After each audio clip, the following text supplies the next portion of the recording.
When he had the stroke in utero, it took over a third of his brain. His surgeries started when he was 6 months old. He had a left ventricular replaced shunt that was put in to help with the hydrocephalus.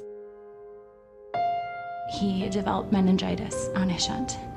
And, you know, it was just another bump in the road. 3 months later, he was just coming up on his first birthday, and we found out he has craniosynostosis. The sutures on his skull have formed prematurely, and with them forming so prematurely, it's causing a lot of extra pressure on his brain.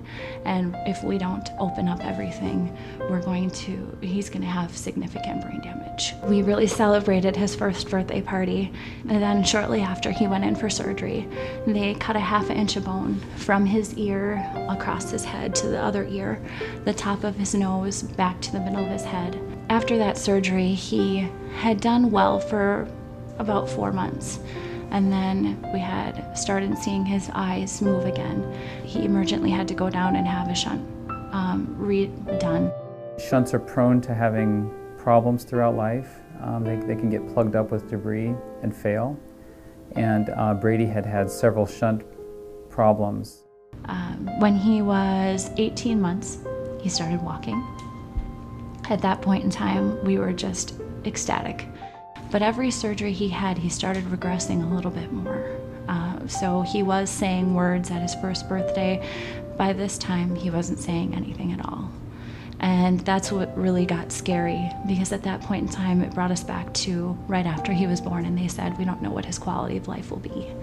Brady's had 6 surgeries for his shunt, plus he's also had 3 skull surgeries to reshape his head.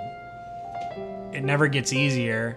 The key with stroke in children, neonates and in utero, is finding ways to prevent that. That's an area that has to be further investigated. So Brady's 5 now, and he's just been doing so awesome over the last year. We're so pleased with his progress and that he can be an active, normal little boy. We didn't know we'd ever get to that point.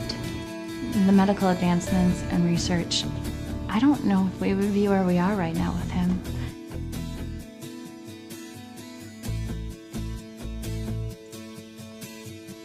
Brady is the most fun-loving little boy you'll ever meet. He has fought so hard through all of these battles. And when we see his little smile and we see him want to play with toys, we can see him.